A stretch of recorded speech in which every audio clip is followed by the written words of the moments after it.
My boy, how are you? Good to go. Coming live from South Dakota. Not quite in Pine Ridge where you're from, but in the city near it. I fly out in the morning. Long story short, to skip the entire point of this, I started a nonprofit to use basketball as a vehicle to just kind of help impact people. You're doing the same exact thing locally on Pine Ridge Reservation in South Dakota, where you're from, born and raised, through basketball. We connected through basketball, and the more I kind of like got to know you and learn about you and where you're from and everything else like that, which we'll get into, the more I was just really like drawn to come and like do something together. We've been talking, got to know each other a little bit the last few months, and kind of the goal that we had set for you, I'm gonna facilitate it and help as much as I can through my nonprofit, so I can take my credit also. But is to build a facility here, and it's a really unique situation because it's not going to be a situation where you're leasing it for a high like return or a high a rent or lease price every month and need to like make a certain amount of money. The land is tribally owned, and it's going to be basically gifted to you, for lack of a better word. And so we're in a situation where we can build a full court, a weight room, and have it fully functioning for 10 years with all expenses and insurance paid for about $200,000 roughly right now. It's a lot of money to raise, but at the same time, it's barely anything. Yeah. So that's kind of a big purpose behind why we're even having this conversation, is just to give people a peek into your life, your mind, your heart, what you're doing. And yeah, bro, I think that a good place to start would just be kind of how we connected in the first place, which was probably over social media, but when you were in Portland a few years ago. Man, like how did that come about? So, just a little bit more about myself. 100%, yeah, that's relevant. No, you're good. My name's Alejandro Rema. Born here in Rapid City, South Dakota, but grew up on the Pine Ridge Reservation my whole life. I'm Oglala Lakota. My Lakota name's which means brings thunder. So yeah, I'm a proud Lakota, proud Native American, indigenous man. But yeah, I grew up on the reservation my whole life. Basketball's really big where I'm from. Yeah. It's something that I especially love to do since I was raised around it so much with my dad being a coach. And yeah, after... That's actually a good point. Let's talk about just Pine Ridge a little bit. Yeah. Like, super special place, super special people, but then also a lot of struggles that have been born out of just a lot of different reasons. And basketball is just such a universal language. It's a great way to be able to kind of impact people and help steer them in a different direction, or heal cultural or generational trauma. Yeah. And really like set people up, man. Like just kind of tell the people about Pine Ridge. Pine Ridge, I mean, it's hard to say because I'm just so used to it a little bit. But yeah, you hear all this, like, you hear the main problems with Pine Ridge. When you hear about Pine Ridge, it's usually negative in some type of way. And yeah, a lot of those things are true. High poverty rates. Yeah, it's just it's a struggle there for sure. And you know, a lot of it, you know, we've had conversations about it, different reasons why, history of it. But yeah, just with the state of it all, it's not the best place in the world, but it's where I call home. Extremely proud to be from the Pine Ridge Reservation. And yeah, I guess I'm not too much. It's hard to really talk about it without being negative. But yeah, I love the place, man. Like I feel you through and through. It's beautiful. It's home, and we're really unique in a bunch of ways. It is like a weird situation because you don't want to highlight the negative too much, especially like me as an outsider, just like a white dude from Oregon, like to come in and be like, oh, like Pine Ridge is like messed up with this, and this. Yeah. Feels wrong to highlight that, while at the same time it's like kind of important, like a double-edged sword, to just like let people know like what the reality is, because it's so easy to just turn a blind eye if that's not your world that you see every day.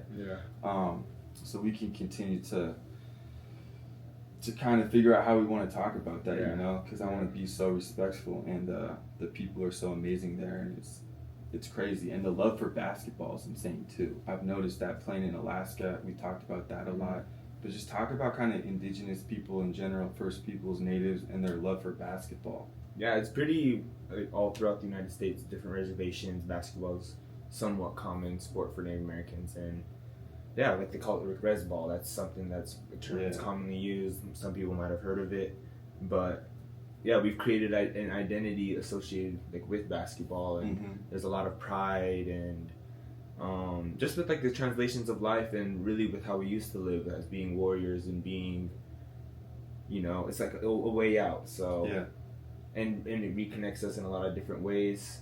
And so, yeah, I think it's really it's really hard to. It's weird, bro. Like I don't think I've met like a group of people, any way you want to define it, by like age, gender, race, whatever, that love basketball more than the native people that I've met. And I was telling you about my friend. I played college basketball in Alaska, and up in Alaska, there's a lot of different towns and villages that are more remote that are predominantly different kinds of Alaskan native. And one of my best friends actually is from Nome, which is as far north almost as you can get. And so I got to go up there and do a camp with him at his school. And I consider him and his family like my own family.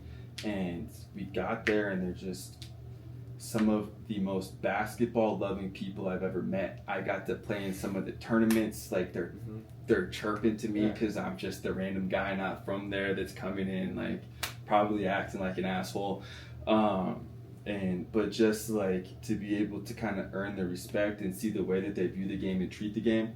And then when you get to work with some of the kids, man, that don't see that as much or see coaches as much from outside, it's really, really cool, and it's so fun because they're just grateful to be there. Yeah, bro. they love it too. Love it.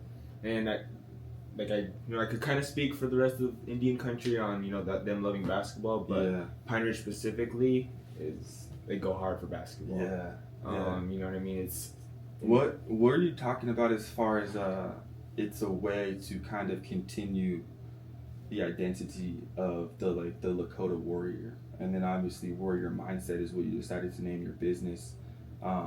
Just talk about that. Like how is basketball a way to kind of symbolize being a warrior in modern times? Yeah, and so many times, like, I don't know, it's wasn't long ago, 150, 200 years ago, we was going to war with other tribes and that type of lifestyle. That's not too many generations removed, which is crazy because we were just driving through that today, and like you could see like the hills, the plains, and stuff like that where that was happening. So it really reconnects us to that kind of spirit. We can't really go to war in these type of days, but I feel like for a lot of kids, and specifically for me too, is that I felt like that was my opportunity. And a warrior, like in our culture. Mm-hmm. And growing up, you're trying to prove yourself. You're trying to prove your bravery. You're trying to prove the man that you are, or woman, 100%. But basketball now, that's something, especially on our res, that is symbolic of that. Where you're trying to prove yourself to others. You're trying to bring honor to your family. Not really for selfish reasons, but doing it for those around you as well, because you know that they love the sport. You know that all the stuff that they've done for you, and so. For sure. I think it really reconnects us with that and that mindset of being a warrior in a lot of different ways. And it's really interesting because like it seems as an outsider like there's so much pride associated with playing and representing your family, yourself, your school, your team, your tribe, your reservation, like natives in general. But the pride isn't attached to the outcome necessarily always. Of course, everyone hates to lose, but even just the process of it, if you make a state tournament or playing in the state championship, like all of these things, and I know it just said process wasn't the thing, but you can still represent your family and your culture with pride through sports, whether you're the best player on the best team or not. It's much more than just the wins and losses and stats. Definitely. Which I think is also a little bit of a cultural difference. With it? I think so, yeah. It seems to me like, I don't know, people are just more surface level, I guess, with basketball. Like it's much more of like a can get narcissistic almost. Yeah, definitely. And there's like if you're like at the end of the bench, like your parents are probably more likely to just be bitching to the coach or finding you a new team or high school to play for than they are to like see you than like someone handling that situation well and taking pride that I was able to keep my composure, handle loss like a man and a champion and all of those other things. Maybe I'm way off, but that's just something that I've kind of seen in my own opinion. And I agree with it, and I think we caught a glimpse of that today at camp. We were doing a drill. Mm-hmm. You remember we were doing the dribble knockout, so kids were knocking each other's balls out until there was one kid left. The matchup ended up being the older kid versus the little kid, and the little kid. He kind of like snuck his way around. He was hiding. It was like a 150-pound kid versus like a 50-pound girl. Yeah, and then it came down to the last two, and he steps out of bounds because I don't know. I think that was a big moment. Like it's not all about the win, and sometimes it is about. It's just bigger than that. 100%. And so even really cool. that was really cool, and he even knew it too. Yeah. Like he's like, all right, like I kind of know that I won. Everyone knows that I won. Does this matter? No, I'm gonna bow out respectfully. And to me, that's a warrior in a sense. And I was even telling him too, like the kid got down on himself because he's missing some shots in the drill. It's like, bro, you're in 5th grade. You're not good at basketball yet. There hasn't been enough time in your life to be good at basketball.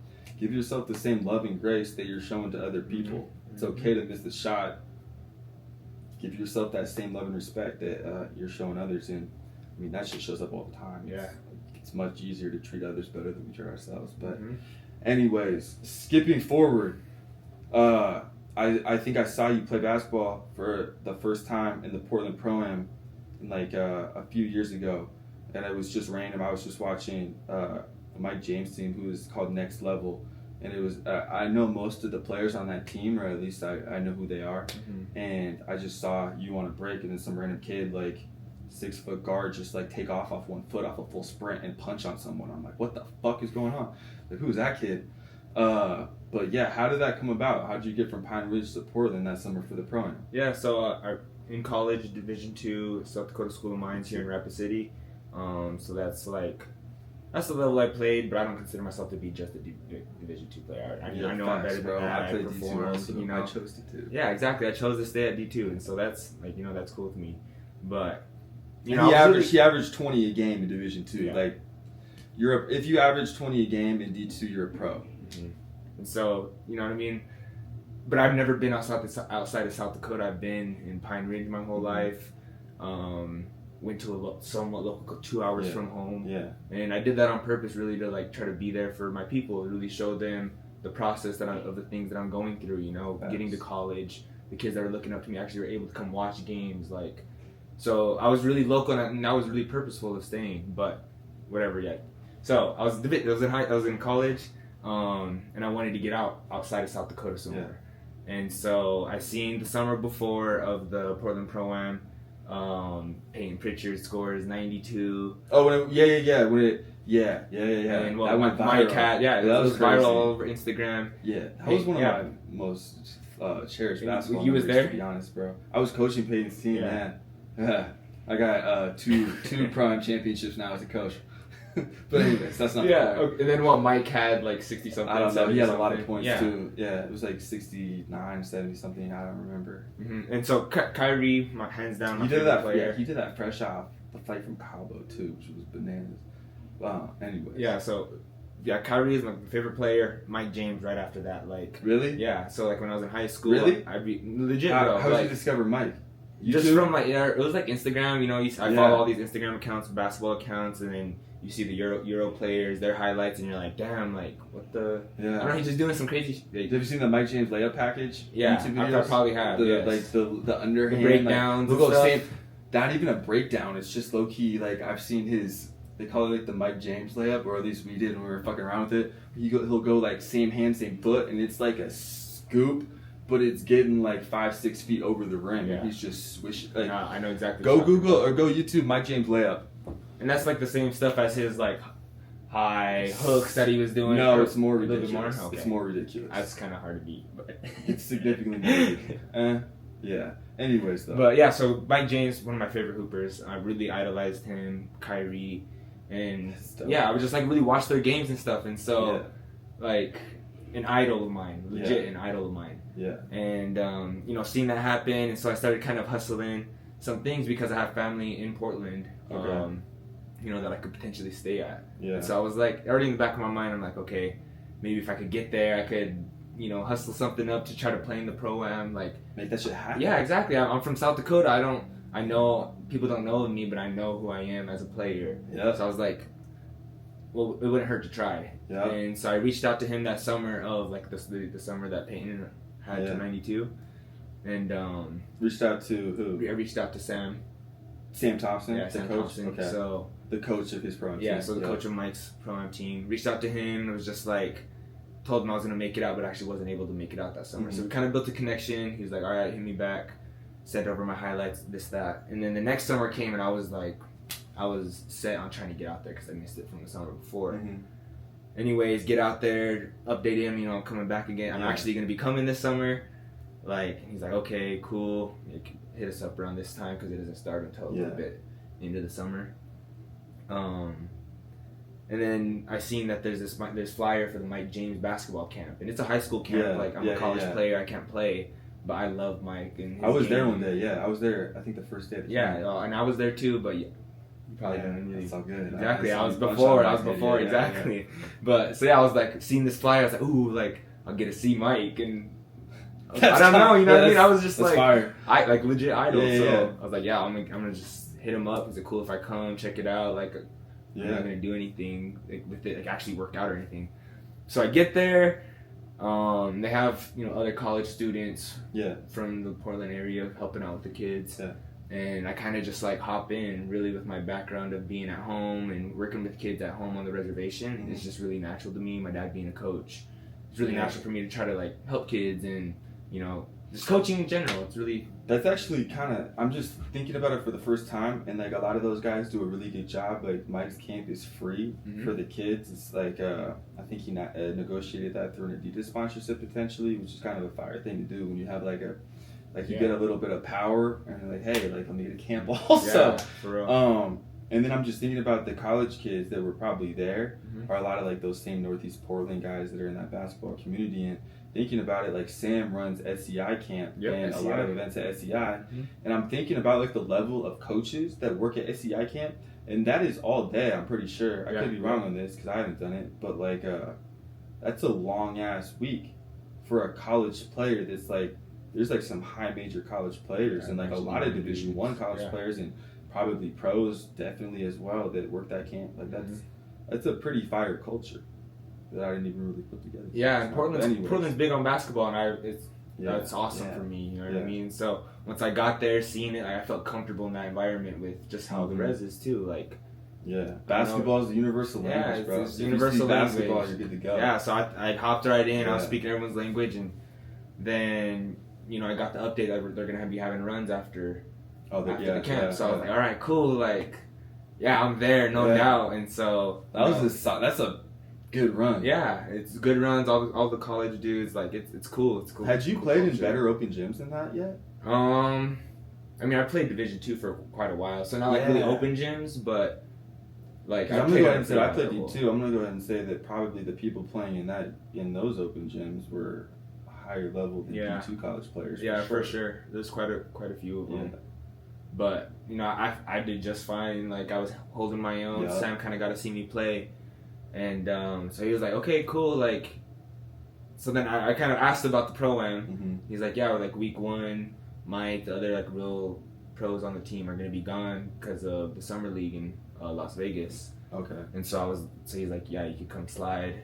And, I was more than ready for the opportunity. It's kind of what I was thinking about in my head of just trying to slither my way in, and it kind of was falling into place. And then that's dope. Came in.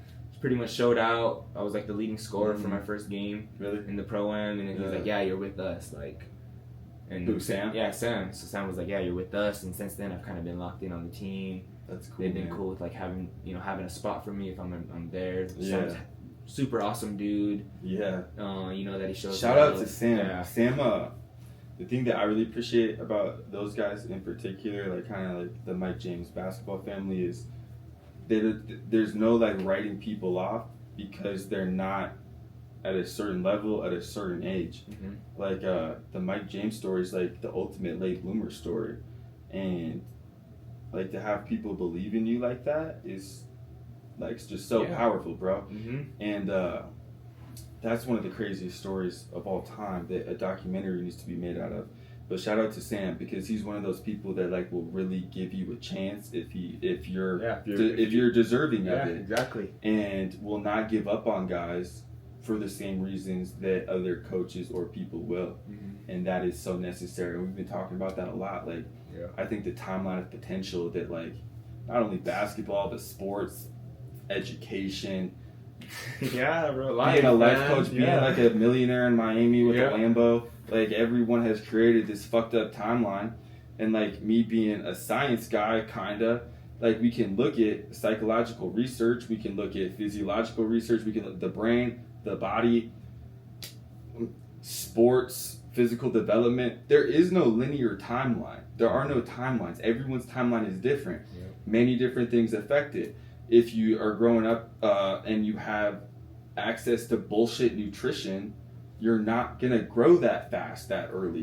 There's literally guys that show up to college and grow like 2 inches in college, and they believe it's because that was the first time they could actually like sleep as much as they wanted to and not be like stressed about it.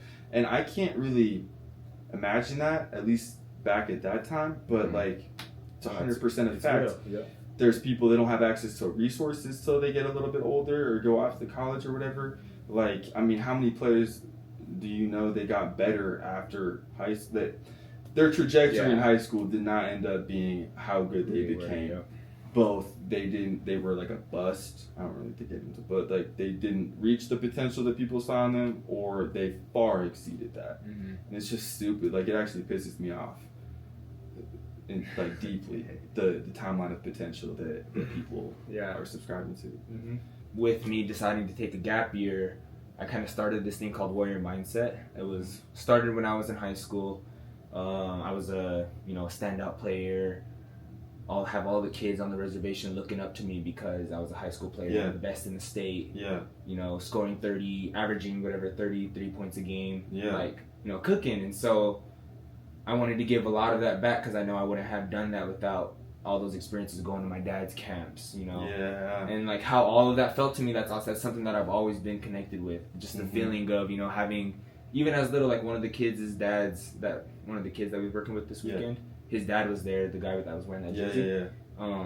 He taught me this cool handshake when I was young, and I thought it was so cool, just a normal dap up and like the fingers. But like to me, when I was young, like that was the coolest thing ever. Like we got our own secret handshake, me and this high school kid, And so, like, I don't know, like, feelings like that, or just the feelings of basketball and being included, bro. That shit is powerful. It's so powerful, and that's something that's always stayed with me. So I just started to have these kids looking up to me, coming up to me, asking for signatures. Like, I wanted to give back more and more, and so that's why I kind of started doing the camps. And I didn't want to name it like Alejandro Rama Basketball Camp, because I just felt like it's not about me in a lot of ways. And so I just Warrior Mindset. It kind of sounded cool. And it, like, even like, it wasn't I'm the just most joking because mine's Bounced by Brian, but my nonprofit does not have my name anywhere near it. And Bounced by Brian was created by 2 kids I coached in high school. They came up with it, Jack Dorn and Damon Erickson. Shout out to you guys. When it hits $1 million, they got some royalties. Some royalties. But that's just funny. I'm at peace with Bounced by Brian. But anyways, 100%, and especially what you're doing. Warrior Mindset, and also like we might have to, I don't know, throw that up there because the merchandise, the logo, the art, everything is insane. Like it's some of the coolest artwork for a logo or like branding I've ever seen. And like I'll probably take a picture, put it on the video, like we'll clip it in of what it used to look like, how it started. I have bags. This is kind of how it started because I have, was able to find some supporters, someone to sponsor the bags for the camp. For the first camp that I did when I was a senior. And it was Warrior Mindset. It had like, it didn't look like this. It was just kind of thrown together. I gave them a bag at the camp that I was able to get sponsored from a local business. And so it's kind of really humble beginnings. Kind of started like that. Did a few of them as a senior, and then I kind of went through college, was busy with the whole college flow of basketball. But every year at South Dakota School of Mines, we would do a camp, and I would try to make that annual, that we would do, a free camp for the kids. We didn't call it Warrior Mindset, but it was always, pretty much represented through me, and, in cooperation with like South Dakota School of Mines. And it was always for like Native youth, Native kids in the area. There's a lot of natives in Rapid City. And we would have kids come up from the res to come to the camp. And so Yeah. we did that all of my years through college. And, you know, just being in college, you know, you're writing papers, you have all these different projects. And warrior mindset, just the idea of it was something that I kind of dove deeper into in one of those like class projects. And so through that, I was kind of able to really connect more of what the warrior mindset means, really define it, create a philosophy out of it, and just with the more that I got into it, it was like just the more that I resonated with it and like felt the power in all of it. Yeah. Because, you know, I remember when I first started, people were like, warrior, or one of my friends was like, warrior mindset, like it sounds kind of, you know, generic, because a lot of people use mindset, Mamba mentality, whatever you want to call it, like they kind of use, it sounds cliche in some type of ways, but without other context. Yeah, without other context, but and so that's kind of how it started. It sounded cliche, but I thought it was relevant, and just the more I dove into it, it was like exactly what I felt like my people needed. That's the struggle, is just being like, you have the vision inside your mind, is being able to like articulate it and create that through the art, the philosophy, the written words, the program, the whatever that may be. And I think that's interesting. Did you kind of like do the most with the logo, like with the artwork, to offset the warrior mindset appearing to some people to be more basic? I think so. That's where I really attacked it. And after that, it all falls into place with the philosophy, because the Oglala Lakota's fiercest warriors in history cannot change my mind. You know, defeated the U.S. Army. I come from, like, my ancestors are warriors. Yeah. And so it just makes sense, especially for my area and where I live. And then once I had the vision of it, we'll look at it, there's the medicine wheel on that, super significant in our culture. Many teachings of life just within the medicine wheel itself. You have the warrior in front, standing in front of his people. Yeah. I thought that was really important. My tattoo is somewhat similar like that. Yeah.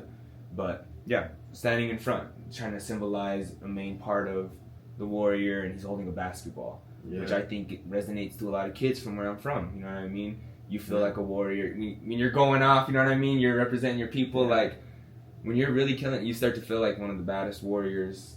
I mean, I kind of always felt like sports, in a sense, definitely like fight sports, but like I feel like basketball, football, definitely the NFL, it's kind of just like simulated warfare in modern times. Like, it's just a way to like allow those emotions, or like that desire to compete, prove yourself, like go head to head, but then everyone's going to be good to go home to their family at the end of the night, so we don't have to stress about it. We can just have fun and maybe like put a few bets on who we think's going to win, and have some popcorn, you know. But no, 100%. Yeah. Like, and as an athlete, you feel that way too. Like, "Man in the Arena" is one of my favorite quotes by Theodore. Was that Wilson? Gosh, dang it! I should know that. How am I going to say that's my favorite quote? But I send it to my players that I work with all the time, especially if they didn't play the greatest. You know what I mean? And the central line that I really resonate with is, "The credit belongs to the man in the arena whose face is marred by dust, sweat, and blood, who strives valiantly, who errs, who comes up short, but like keeps going and going again. Not to those poor and timid souls that knew neither victory nor defeat." It's basically like, yeah, bro, like, you're not the one on the court, if you're not the one getting your hands dirty, like competing, putting up the risk, like, who really cares what you think? Like, this shit's not really about you. Like, keep those opinions to yourself in the stands. That's real. But yeah, once again, just the warrior mindset everywhere, but obviously super relevant there. Yeah, and then so like the last part of it is that there's the people and his land. You know, you have the Badlands behind him, which is and then there's some women behind him. This place is one of the most beautiful places I've ever seen, dude. I've spent time, like, Alaska's gorgeous too. From Oregon, the Pacific Northwest, I think Oregon was one of the most beautiful places. Like Oregon, Washington, just so beautiful. But like the Badlands, it's insane out here. It's insane, beautiful, all in its own way. 100%. But it's home for me, and a lot of, you know what I mean. Not even its own way. It looks like a different planet. Like, it literally looks like a planet in a different. Like, it doesn't look like it's on Earth at times in the Badlands National Park. So I don't even like downplay it. It's fucking beautiful. And so you got the Badlands behind him, and he's just warrior is much more like than just someone who fights. It's someone who acts out of love. Warrior, like there's a big misconception. We talked a little bit about it, about what a warrior is. The warrior is not someone who fights because no one has the right to take another life. The warrior for us is one who sacrifices himself for the good of others. His task is to take care of the elderly, the defenseless, those who cannot provide for themselves, and above all, the children, the future of humanity. Chief Sitting Bull, that was his quote. You know what a warrior is, the Lakota. Yep. And that was like in my research in college. That's like one of the quotes that really stuck with me. Yeah, that's true. I mean, warriors much more than like Oglala warriors, fiercest warriors in history, in my opinion. Like you don't have to say my opinion. Yeah, but yeah, exactly. So yeah, they're fierce. Yeah, they kill. Yeah, they're strong. All of those things, but like Lakota warrior acts out of love. You know what I mean? They're not. Some of it is selfish gain in a lot of ways, but it's for their people. You know what I mean? You're fighting out of love for your people, for your land. You know what I mean? The Black Hills, what it stood for, like that's what they was fighting for. The violence is from a place of love and protection, not a place of hate and evil. Yep, exactly. And so it's trying to get the kids to understand that is really a lot of what a warrior is and what warrior mindset is about. And you were talking about getting the kids to understand that and kind of connect to like what it means to be like just real quick U.S. history lesson, because this blew my mind. This is fact check me. In the 1960s or 80s, excuse me, not 1918, like 60s or 80s, they had something where there was a boarding school program, and what that means is that they made every Native kid go to a boarding school. I'm not sure if they were by themselves or with white kids or what, but Native usually. Yeah. They were all Native, yep. But they made them speak only English, assimilate to American culture, whatever that was at the time, in every way. Mm-hmm. It literally became illegal to practice traditional spiritual ceremonies, aka the Lakota version of religion, for whatever you want to call that. They literally made it illegal to practice your own religion and speak your own language. So people had to do it underground to try to, just to survive. Do we understand how crazy that is as students of history? In exactly 100 years ago in 1776, the U.S. Left the United Kingdom, England, because it was a monarchy. Yeah. And they wanted freedom from the tyranny of the king and queen that was just straight religion. Like, we got away. And then that was one of the first things, bro, is like everyone here can practice whatever religion they want. Mm-hmm. That was like the main point. But not if you're... And then a year later, they literally ban it. Like, that's not only like violating the Constitution and the entire intention that the United States of America was founded on, it's also violating the First Amendment. And like, people are even like... I can't decide what kind of language I want to use. People are bitching about the First Amendment on Twitter. Yeah. The right to free speech. Like, and there's a lot of serious stuff going on in the world, so I'm not trying to minimize that in any way, but it blew my mind. They literally outlawed traditional ceremony and language. Mm-hmm. That is insane, bro. Insane. And of course there's going to be a lack of connection to culture when something like that happens. Many of the languages went completely dead, of course, and then have been revived by many different people, including like your dad, you now, and so many other people that I have not yet met. And so, it's... I don't know. What? Yeah. Bro, what? And then we could go on and on about it. Just the messed up shit and circumstances that have created Pine Ridge to be what it is today. Okay. So there's a lot that goes into that. That's one thing. And you were Black Hills, another topic. You could look into that. Brian got to see a little bit. Like I'm just a bleeding heart. Like, I love everyone, man. I'm from Portland, Oregon, bro. Like, we just love people and like just want everyone to do the right thing, I think. And that's not a political statement at all. And I think the thing about you is that you were letting me kind of go off how, because I like am learning about this somewhat for the first time and like going deep on it for the first time. And so like I'm the one that's kind of like talking about the mess. You're good. And warrior mindset, I think is important to point out is it's not like no one's pointing to all these things and complaining and saying that this is everyone else's fault and not taking personal agency. It's literally quite the opposite, where you're like, you know what? It is what it is. Let me take some personal agency and see if I can change this. Yeah. And like I kind of told you, that warrior mindset, like there's all these different problems on the Pine Ridge Reservation, you know, the poverty, the employment. Can I drop some of the statistics that I saw? Yeah. Just for what it's worth, for those of you that haven't experienced it, the annual average income per capita or per person is about $5,600, like $5,600. Much lower cost of living on the reservation, but like that's still going to be tough for a lot of people to kind of like internalize with how expensive everything is. Crazy. I don't know the percentage of percentage in poverty, but it's very, very high percentage. We were for a while when I was like young. I don't think we're the like poorest county in the country anymore, but we're one of the poorest counties in the country. The average life expectancy is in the mid-40s, I believe. A big reason that kind of contributes to that, let alone like the addiction stuff that can kind of just contribute to your life ending a little bit earlier, which is some of the mental problems people face that causes them to take their own life, which ends up with youth suicide rates that it was either like 4 or 6 times the national average. Not to like do oppression Olympics here, but literally last night someone just took their life, like not that far from here. And just hearing about it, some of that, it's just insane, man.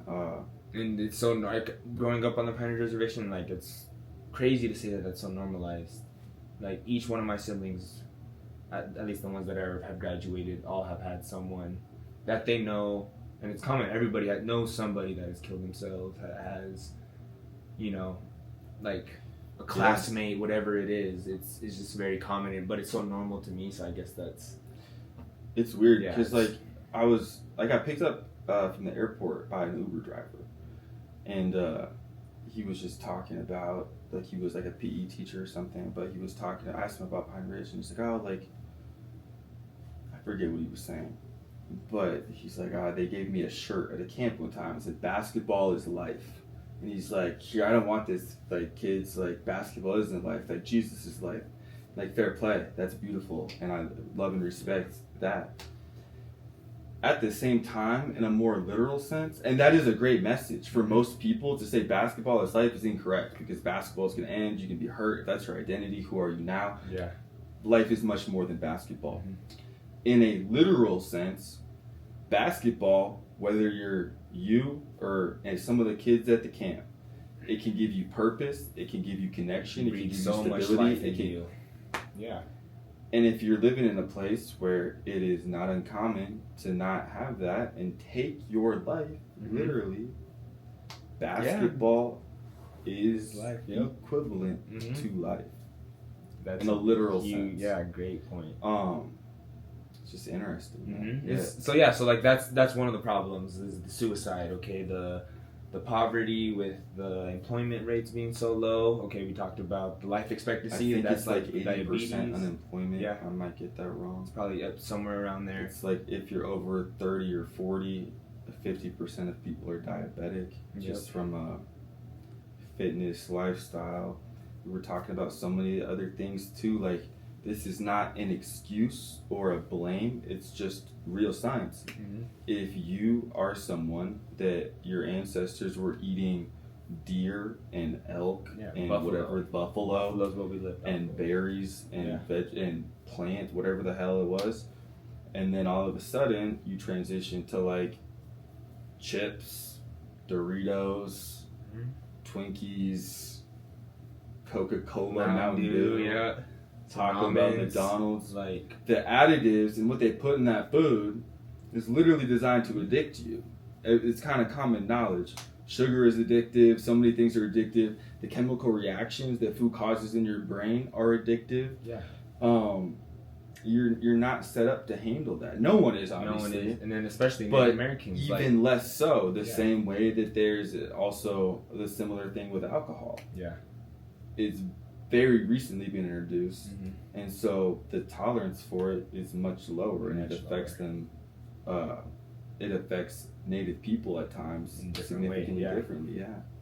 And so like there's all of these problems, you know, and warrior mindset is really my best attempt at trying to fix all of those things. Okay, is like, yeah, starting with you. There's old people, you know, old people get stuck in their ways, years and years of believing something. It's just, they're hard to change. For sure. And that's why we're starting with the kids. You know what I mean? Trying to not only, you know, teach them what a healthy lifestyle is, what hard work is, and all the other, you know, valuable things in life that basketball teaches you. But we're also trying to reconnect them with the culture. You know what I mean?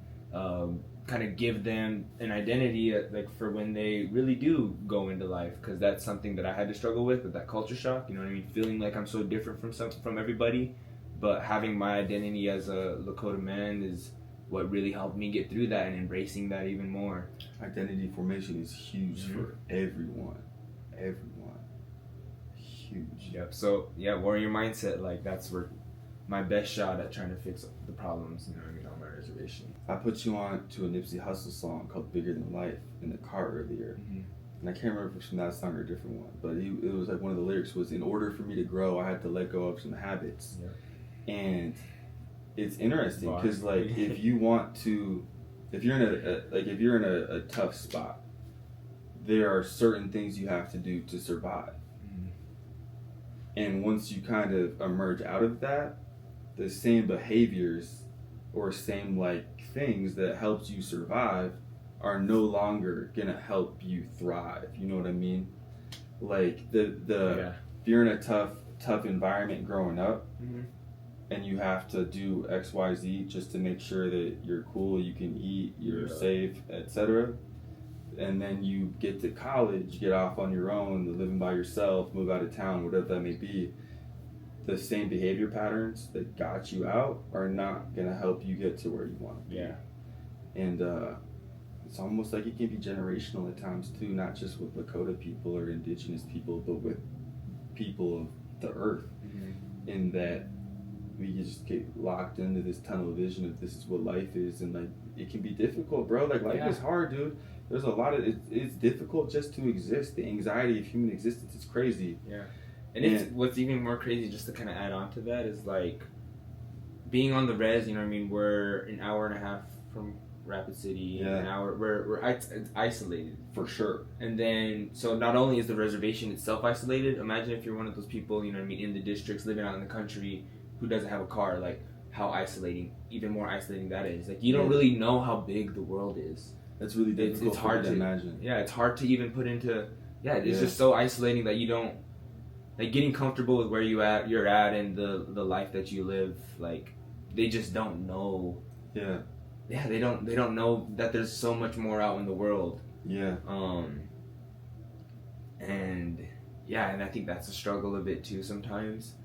But man, how do you think the facility that we're trying to build out here, how do you think that can kind of help speed up the process of warrior mindset and kind of like accomplish some of the things that you set out to accomplish? The impact, I think, would just be huge. You know, right now I'm thankful to have a great relationship with a lot of the schools in the community, but even then they could only do so much in terms of opening the gyms, having, you know, all this access for kids to.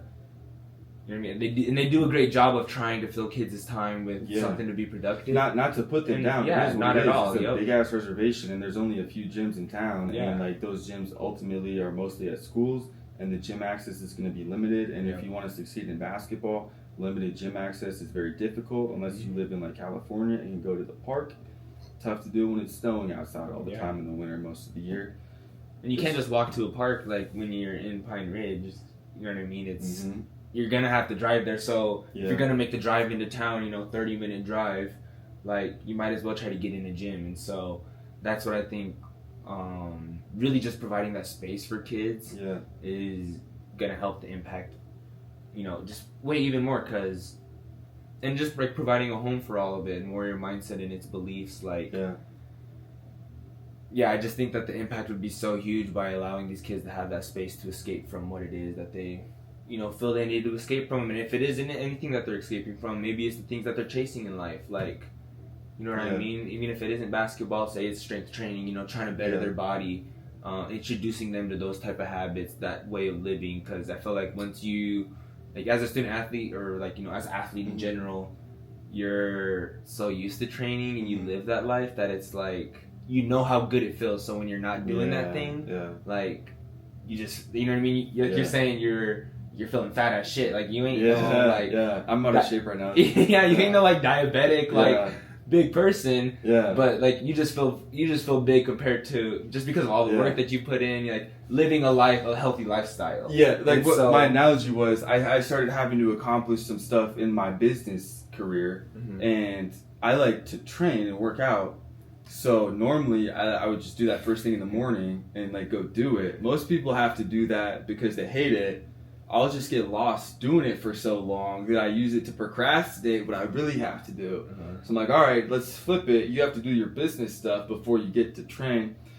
And I just focused a little too much, and now I'm just a soft, pale, fucking flabby mess for a couple more weeks. But yeah, exactly. So it's just like that feeling itself. It gives you anxiety too. Yeah, it's like an anxiety, and it's not like, okay, anxiety isn't healthy, but maybe it's like in a healthy way. Yeah, that's good for you. Like to be feeling like, I'm not in my best self and I need to do better. Yeah. As horrible as that feeling is, I think even just having that feeling in the first place is, some people are lucky to have that. Anxiety might be the wrong word, but 100%. Exactly. But like some people are, you're lucky to have that, to understand, you know what I mean? Just the connection with your body, because a lot of kids on my reservation don't have that. They don't work out. They don't know how it feels to feel good with your body and healthy and anxiety. Even for me would be like not being able to go do that, like being stuck out of town with no hoop outside and it's snowing, and not being able to go do that, knowing that I wanted so badly to like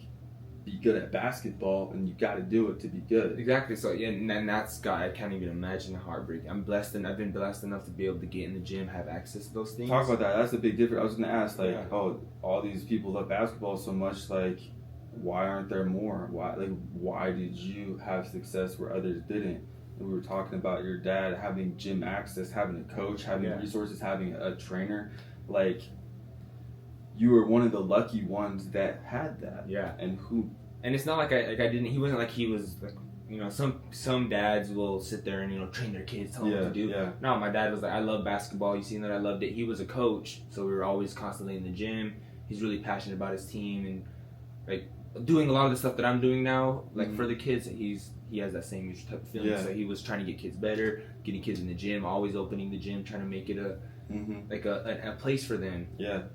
So I grew up in all of that. You know what I mean? Going to his camps, learning from, even if it was just like some simple drills, like I learned all of that from him.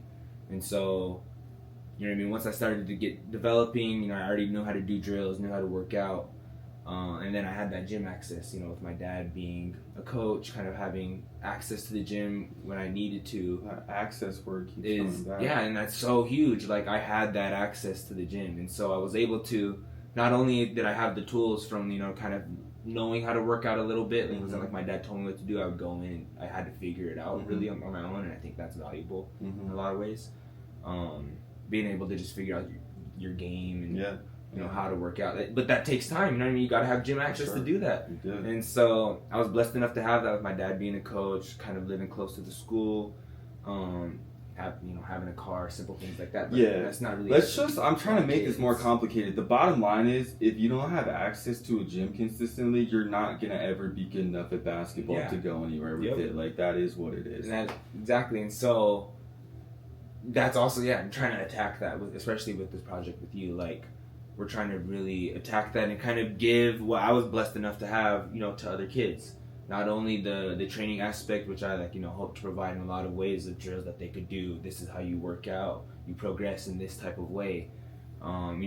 Teaching kids just that structure and what hard work does. And then giving them the space. Yep.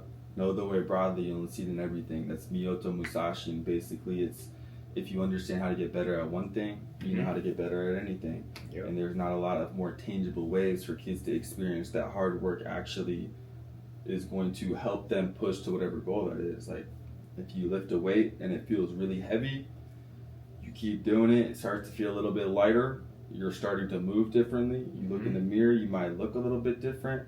It's like a super like sticky real thing for kids. It's like, oh wow, like I did something that sucked and was hard, but then it changed how I looked, moved, and felt.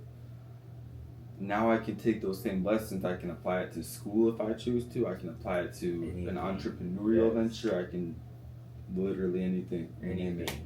And then just the ability to have access or have a place like that can build routine, structure, consistency, etc. Especially for kids going through hard stuff, like those are some of the things that trauma really like messes up, like a lack of connection to your culture, to other people, to anything, to life itself.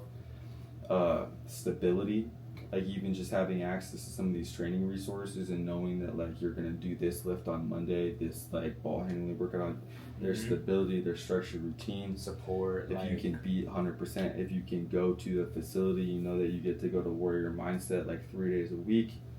Same thing, stability. And there's so many kids who don't get that. Like, it's crazy. It'd be like probably most kids. Yeah, like, I mean, you're living in the city, and that's, like, very normal, you know what I mean? I have a trainer, like, not to have a trainer, but, like, you know, I train with somebody, or, like, I do this, I do that. Like, I have all these different programs. It's still an issue, for sure, that there's a lot of kids still getting left behind, but there are a lot more people doing like stuff for free or different like things for sure. It's definitely not comparable. I'm not trying to pretend that everyone in the city has a trainer, you know. Yeah.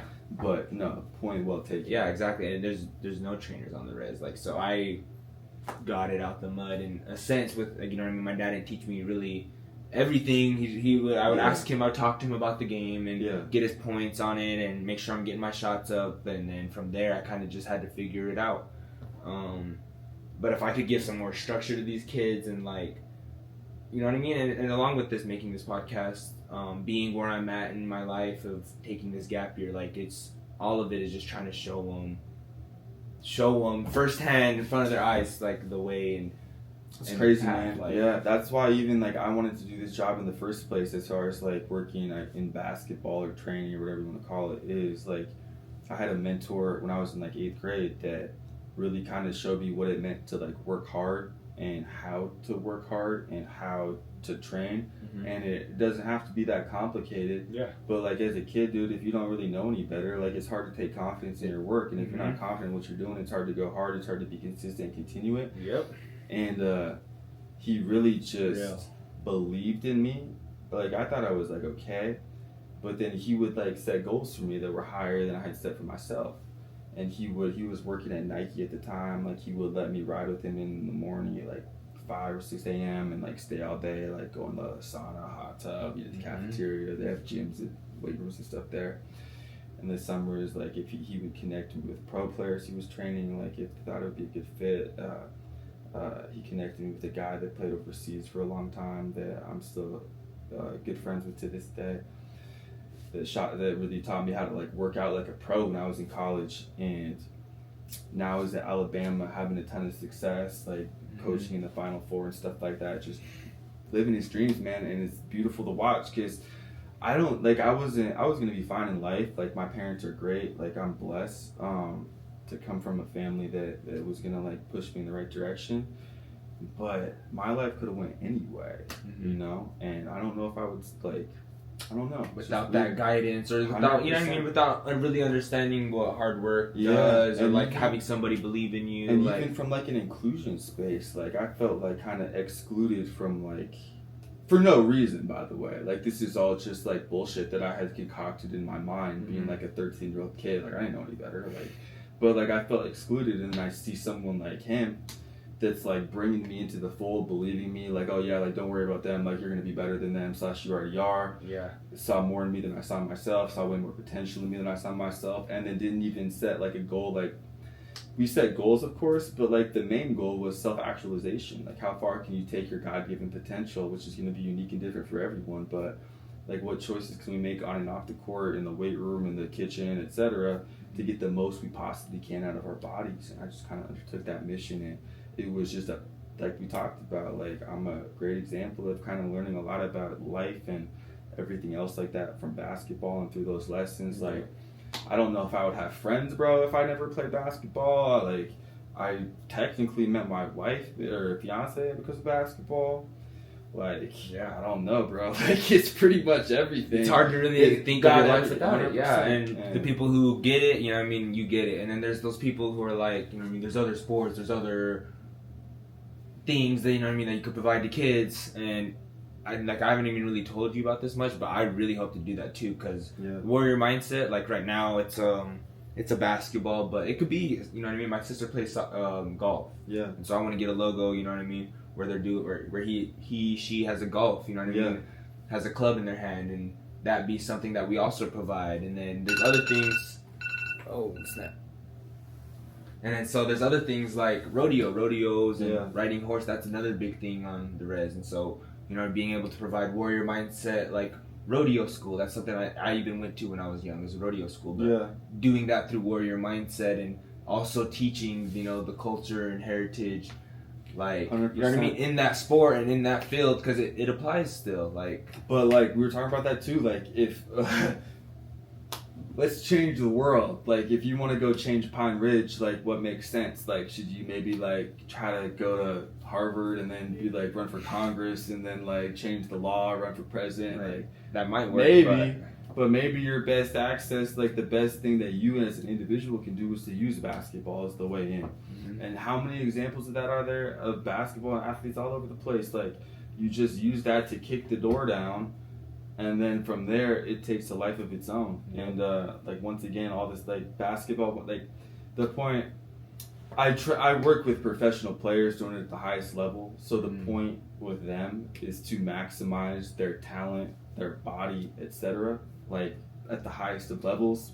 So that's not really about like life development necessarily for them. Yeah. But like the nonprofit that I founded, Warrior Mindset, is much more using basketball as a vehicle to develop as a human being. Yep. And basketball is just the way into that. Yeah, 100%. And so warrior mindset starting with basketball, but we hope to do much more other things. If we could get a building, you know what I mean, to just show what we're capable to do, like with the thing that we're best at, we could show what we're capable of. Like, imagine what else we could provide. You know, having golfing simulators in the gym, like there's weight room, a weight room in there. There's going to be a basketball court is giant. Anything can be done on it. You can put matting over it, so you can do whatever the heck you want to do, and it's not going to mess up the court. You know, turf teaching, just strength training, and that's. And then it's also so much. It's also really quick, just a super unique opportunity because like I've wanted to open a gym for a long time, and I just made the personal decision that I didn't want to be for the spot I was at 4 years ago. I didn't want to be tied to it in case I got a job offer in a different country for a team. In case I wanted to, who knows what. That's something I wanted to do later, but. So into it, obviously, like I'm talking to real estate agents, like I know exactly the cost of many different like weight room setups and layouts from different companies, X, Y, Z, you name it. But this is unique in that the land is accessible for you for free. There's no mortgage on the land. There's no anything. It's just yours. Yep. If we fundraise the project and we're able to come up with the capital to build, the only costs ongoing are going to be insurance, maintenance, and then associated costs as the program expands, which it's going to be significantly easier to be self-sustainable. You'll be in a position to lease it to potentially other businesses or nonprofits or people that want to come in and use the space for whatever reason, whether it's like a school for a youth program or you name it. And that's just such a unique opportunity because most people trying to do something like this are either leasing it for a really high overhead monthly that they have to like make 5, 10, 15 grand every month just to make their nut before they start the profit, or that like they have to buy the land.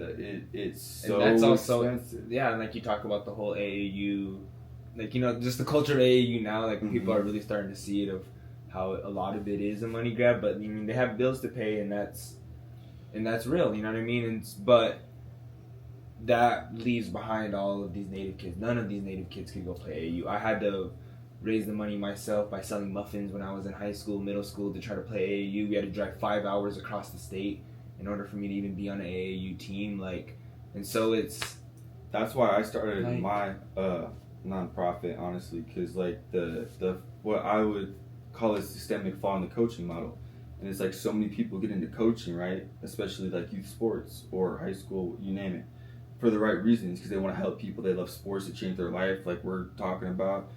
They want to do that for others. Then they get in, then they're like, oh wow, like I'm doing this full time now. Like how am I supposed to pay my bills? Yeah, it's real, right? And so either two things, you gravitate towards like the more talented players that are gonna provide more opportunity, better marketing, like you name it, / you get more credibility, like you're perceived as a higher level or more expertise, more customers, whatever. Or you gravitate towards the customers that can afford to pay higher rates, and that leaves behind both the kids that didn't fit the timeline potential I was talking about earlier. Because like, man, if you were a trainer in like 8th or 9th or 10th, like 9th or 10th grade with Mike James in Portland, like you're probably not gonna want to train him because you think he's gonna be the all-time EuroLeague leading scorer one day, and it's gonna help your business or something. But like, imagine if you did. What the hell? And the same thing's true. Like, so they just end up working with the kids that are talented early, or talented or pros, and just start working with more and more and more talented people as you go up that way. Or they just work with the rich kids that maybe don't even care about being there. They're just like dad potentially is just trying to live out his failed athletics career through them, and they would rather be playing Fortnite. Yeah. And it just sucks, you know, because like I can see it. The kids getting left behind. Like there's people that message me all the time, like asking about how much it would cost or what it would look like, and I have to support my family too. And like I'll tell them, and oftentimes I don't hear back, and my prices aren't even crazy compared to a lot of people. Yeah. And it's just so stupid, and that's like the heart or the genesis of like the Robin Hoops app. Is like I was working like I'm helping work. I'm involved with an AI performance psychology app that's coming out in a few months here, and like we just like we're on blah blah blah, blah, blah, blah. Technology's crazy. Like we're sitting here like recording this on an iPhone. ChatGPT was useful earlier today to answer questions for a kid at the camp. Like technology is wild, bro. Like everyone is so connected through the internet, and yet we're still leaving all these people behind. And it's so easy, in my opinion, to be able to compile resources that way and just distribute them free of cost. Because like kids out here are isolated. We were complaining about how like bad everything is. Yeah. A lot of them have iPhones or iPads, or at least have access to that. Some type of 100%. Yeah. And so like we have the internet, we have AI now, we have all these tools. It's not that expensive to build an app. Let's build something and like allow me to leverage my network and your network to get the best, and all of my friends in coaching's network to get the best information from as many people as I can possible, and compile that in a resource library that'll include how to train, what to do, like all of these things, and just make it accessible. It's so like we can build a facility in Pine Ridge, and we will. Can't build a facility everywhere. Yeah. But we can provide the kids that resource digitally everywhere, in my opinion. And then even with that, like if you're trying to get on Instagram or TikTok or the internet and you want to find like a trainer, there's a lot of great ones out there for sure. Like I'll recommend you like 5 off the top of my head. Yeah. But even like that's me. I have experience. Like I know what I'm looking for. Like I went to college for this, etc. Yeah. How's a 16-year-old kid supposed to tell, dude? He doesn't know. He's going who has the most views, who's doing like the exercise I've never seen before. Exactly. You don't know. You don't really. Like, they're looking at it. They're like thinking, okay, yeah, this looks good, but is that really? It's just a bunch of bullshit that they have to wade through, and like just misinformation. It makes it very difficult. Then you just drown in information and paralysis by analysis, and even that, like a lot of kids can't afford to pay $40, $50, $60 a month, $30 a month, even no matter like what it is. And to be able to do that through these kind of vehicles and just provide that to people, I think is huge. And I think the connectivity part too, like it just creates a basketball community digitally. Like the kids feel connected to an NBA player that recorded their shooting or finishing routine for the app for these kids. it just signals that people do care about them. No, I agree with that. I think that,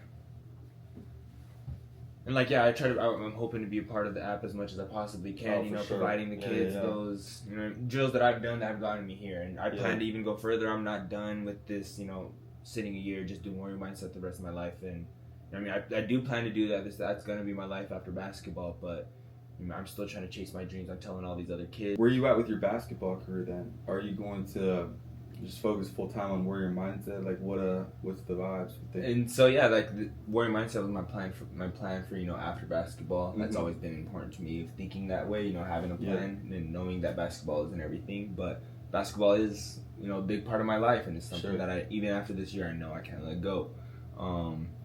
And so I'm sticking true to it being a gap year. I'm still going to pursue my basketball dream because I work with all these different kids. I'm telling them to go after their dreams. You know, dream big, do this. You feel fake. Yeah, and it's not even that I feel fake because I know that I'm in pursuit of that right now, but I know that I also got to stay true to it because, like, you feel an obligation to show them that it's possible. Exactly, yep. And so, like, that's where I'm at with my basketball career. I'm still working towards that. I'm still, you know, putting my time in, getting my shots up because I plan to go pro, and that doesn't. I don't think that would affect any of this stuff. That's really interesting. Let me stop you right there because I just like cut the video on him because he started talking about how you were gonna go play in Europe or wherever that may be for a season, probably next year. We'll see. And I was like, you know what? Like, don't talk about that because I didn't want people to hear that and think like, oh, like he's not fully all into this. Yeah. And we're asking for their money in like a potential like bad economy and all this stuff going on right now. Yeah. And like I didn't want that to signal wrong because I know like where your head and heart's at. So for me, it's a non-issue at all. Yeah. But I didn't want that to come across the wrong way. Yeah. But at the same time, I think it's inarguable that you doing that pushes warrior mindset a bunch of miles down the road. And not even from the standpoint that like it's possible, but just like being able to like talk to them and be like, hey, I was scared shitless. Like a lot of people talk about being depressed over there. Like it's a long time you're away from friends, family, holidays are tough. Like you're even more isolated because you don't speak the language. Like I felt more isolated in Germany than I did in Alaska. Your teammates aren't going to play video games. The dorms after practice, they're going home with their family. They're doing their own thing. Yeah. But to be able to like step into that, even you're in a much better spot now. But being able to step through the fire and have the courage to do that and pursue that is invaluable as like a figurehead in the community. Yeah, as someone, as any kid looking up to me, really understanding, you know, seeing it firsthand, all of the things that I've done and where I plan to get to, like, you can't tell me that that's not going to change at least one life. 100%. Of seeing that, okay, this is possible.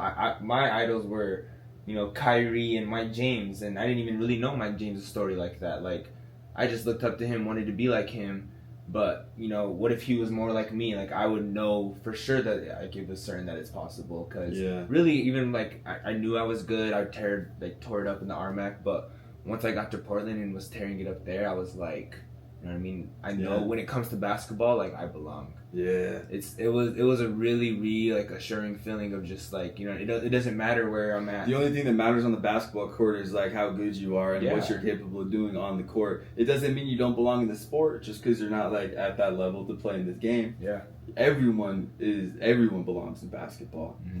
But like can you hoop? Yeah. That's if you belong or not. Yeah. And like where you come from, what color you are, what religion you are. Anything else, that shit doesn't matter at all. And that was really like being in Portland in the Pro-Am, that was like, that solidified it for me. That I know that I'm anywhere with the court. That's fire to hear, to be honest. That's really fire to hear because I love the Pro-Am so much, bro. But I just love basketball and like summer leagues and stuff. Like I'm just like a junkie for like the off season stuff. Like part of being a trainer, I'm sure. And like coaching is the most fun I've ever had. And Team Pritchard, shout out to Team Pritchard. I'm actually gonna be coaching again this summer. I'm coaching Team Pritchard this summer, so I can't wait. We're going to win. It's transitioning. It's going to be the Rose City Pro-Am this summer. So we're going to win the inaugural Rose City Pro-Am championship. I cannot wait. Sammy going to like that. No, it's going to be a great summer. It's gonna be a great summer, bro. I can't wait. So just to hear that, like, that brought you confidence, like having no idea at the time, kind of like your story or whatever. Mm-hmm. That's just, it's fire to me. Yeah, hella thankful for it. And they were That's showing cool. love, man. They were showing love in Yeah. Portland. Like, everybody was, you know, they started to start talking. Who's this Alejandro? I never really, everybody called it around here. Game recognized the game, dude. Like, if you're hooping, like, of course they're, bro. What? Yeah, bro. So that was a super cool experience. But kind of getting back to what I was saying is, like, if kids got to see that that's possible through someone who is like them, comes from where they're at, like, you know what I mean? It's just so reassuring. I just know that it could breathe life into some kids. That, you know what I mean? Let's talk about that too. Let's talk about that too. If we have to pause, if you have to, you're good. Real quick, so like the economics behind this, like we live like in the charged up era of like Doge, and like people are bitching, like a lot of people are loving like the cuts to government spending and stuff like that. I don't really understand finances and economics like that, so I have no opinion really, but I do know that it costs $60,000 per person per year for a kid to be incarcerated in jail. I do know that there's a statistic called disconnected youth, which is just a kid aged 16 to 24 that's neither currently in school or employed. And the cost over 5 years of someone being in prison is $250,000. The lifetime cost of a disconnected youth through the social programs from the government, so like lower income health insurance, like food assistance programs, you name it, whatever like social programs there are for people struggling, is about $250,000. Once again, same number as incarceration for 5 years that the government's spending on them over their lifetime.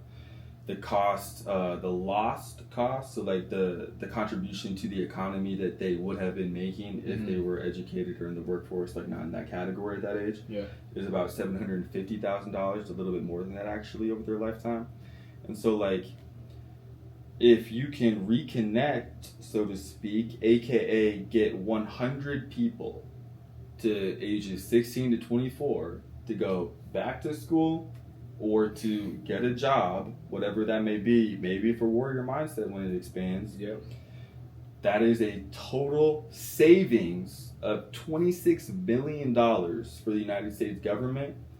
And the, I forget the terminology because I'm not that smart, but like the lost like revenue from the production that because they didn't do shit. If they were doing shit, that's it's like $75 million. It's over $60 million per person that we're adding to the economy, or for 100 people. It's over 6 that. And then that same thing, that lost revenue that those people aren't contributing to the economy, for 100 people over a lifetime, that's over $60 million. And so like, those are just numbers.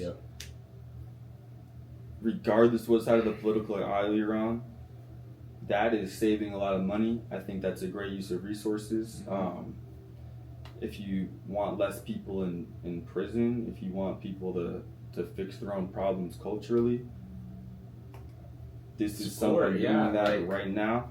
And 100, like thinking of just saving 100, like, or helping 100 kids, you know, stray them from to the right road in life. That's more than doable. For to me, I don't really give it a heck about the money really at all. Those are just numbers so that people can see like what you're kind of putting into is. There is a tangible benefit here. There is a tangible benefit here, and it can be quantified.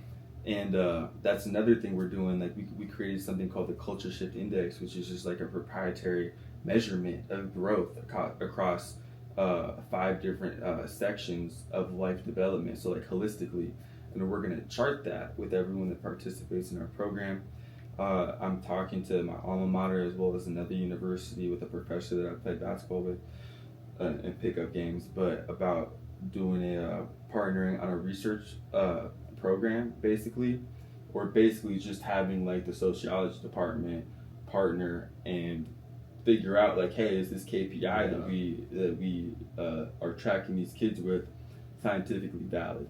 And if it is, then that's just further things we can bring to the negotiating table when we're asking for fundraising, for support, for all of these things.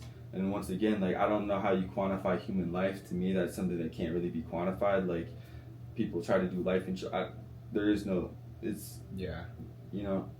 And so I don't need numbers, but those are the numbers.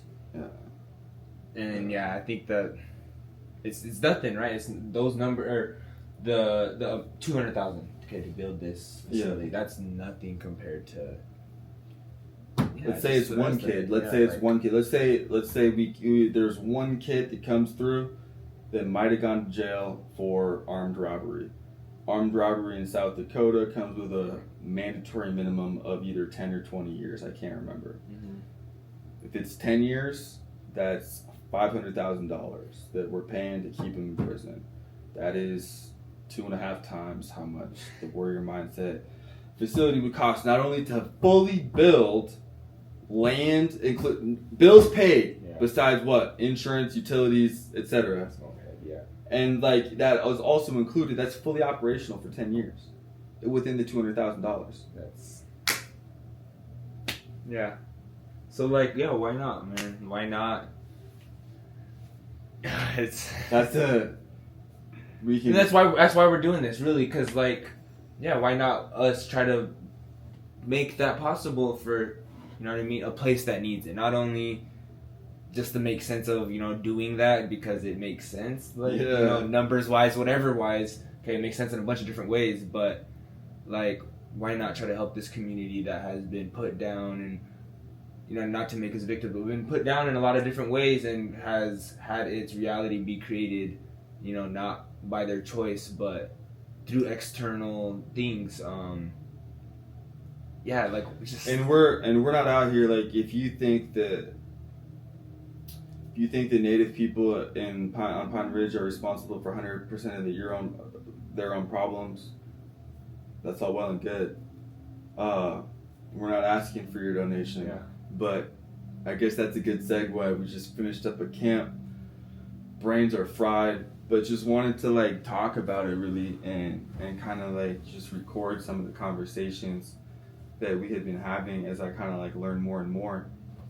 But shit, man, if you're someone that kind of can resonate with any of the stuff that we're talking about, if you're someone that had like a mentor, coach, teammate's family change your life in any way through sports, if that's you and you want to pay that forward in any way, we would be deeply honored and grateful if you would be willing to pay it forward through us. Because we're definitely going to be paying it forward, you know, times 100%.